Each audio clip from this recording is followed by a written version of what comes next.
On parle beaucoup pour les mauvaises raisons de ce qui se fait sur les médias sociaux de la part de certains candidats aux élections municipales, mais il y en a qui essaient de se démarquer en utilisant justement les médias sociaux et il y a des gens pour qui ça fonctionne très bien, notamment le Parti Laval qui a vu une de ses vidéos devenir virale. Oui, parce que ce qui est intéressant avec les élections municipales, c'est que il y a beaucoup de candidats. Souvent, c'est des plus petites équipes avec parfois un peu moins de budget. Et on tente de se démarquer beaucoup là, durant cette campagne par les réseaux sociaux. Et le compte TikTok de Parti Laval, je dois dire, a seulement là, une centaine d'abonnés, mais a réussi tout de même à devenir viral dans cette vidéo qu'on voit, où on voit Guillaume Lajoie, qui se présente dans Duvernay, qui a reproduit du vandalisme sur sa pancarte. C'est très bon. Ben, on le voit avec ses enfants. Il a poussé, il a poussé la blague là, plus loin encore. On va le voir dans quelques instants avec son permis de conduire même qui a été mis au goût du jour avec sa nouvelle face.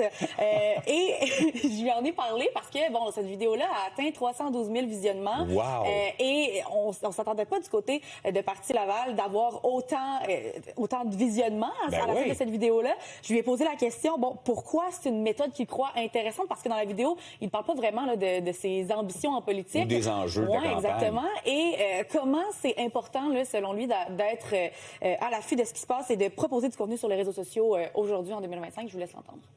La dernière fois, seulement 28 des gens sont allés voter. Donc, allez-y avec votre famille, avec vos amis, avec vos voisins, mais l'important, c'est d'y aller. Et vous n'avez pas besoin de votre carte électorale pour aller voter, uniquement avoir une pièce d'identité, on vous reconnaît comme celle-ci, puis tout va bien aller. On l'a entendu avec le son, là, je vous laisse entendre ses explications. Comme sur une vidéo drôle, là, c'est comme ça dit rien sur mes engagements, ça dit rien sur ce que je veux faire à Laval, ce que le parti Laval, équipe La Rochelle veut le faire à Laval. Mais ce que ça donne comme impression, c'est OK, ils sont sérieux, puis comme même ils sont capables de prendre la politique, puis de l'amener des fois même moins sérieuse, puis rejoindre les gens. T'sais, c'est sûr que c'est une campagne municipale que les conseillers ont appris à utiliser les médias sociaux. Il y a aussi le fait que il y a plus de personnes plus jeunes qui se présentent comme conseiller municipal, comme à la mairie. En tout cas, ça montre qu'il y en a qui les utilisent très mal, les médias sociaux, on l'a vu dans les différents partis, mais il y en a qui les utilisent très bien et ce conseiller-là, ce candidat-là n'a rien inventé. Il s'est inspiré d'une politicienne allemande. Oui, on va voir les images à l'écran. À la fin du mois de septembre, j'ai vu ça sur mes réseaux sociaux et je me suis dit, clairement, il va y avoir quelqu'un qui va reproduire ça au Québec. Je peux pas croire sur les réseaux sociaux, surtout sur TikTok. On sait que les tendances sont à reproduire des vidéos qui deviennent virales. Donc, il s'est inspiré de cette vidéo-là et là, il pousse la blague encore plus loin sur son compte Facebook. Il a changé sa photo de profil avec cette image, encore une fois, où on le voit avec, barbouillé là, dans la face. Donc, il poursuit cette blague-là. On sait que l'humour fonctionne, mais il y a des candidats qui utilisent aussi d'autres méthodes, entre autres l'histoire.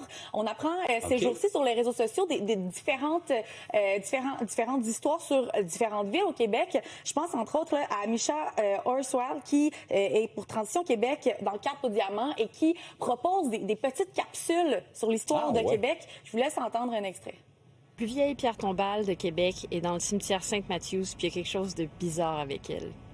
Mais c'est au centre-ville, dans le quartier Saint-Jean-Baptiste, fait qu'il fait vraiment pas si noir que ça. Si vous voulez trouver cette pierre tombale-là, ça, c'est le magnifique érable qui a commencé à virer au orange.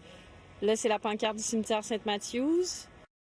Commentaires, les gens veulent en apprendre toujours plus. Oui. Elle en a fait sur les plaines, entre autres, l'histoire des plaines, des trucs que peut-être que les gens de Québec ne sont pas au courant. Et ça fonctionne. Il y a plusieurs milliers de visionnements sur ces vidéos. Sur sa plateforme, c'est vraiment les vidéos qui fonctionnent le plus.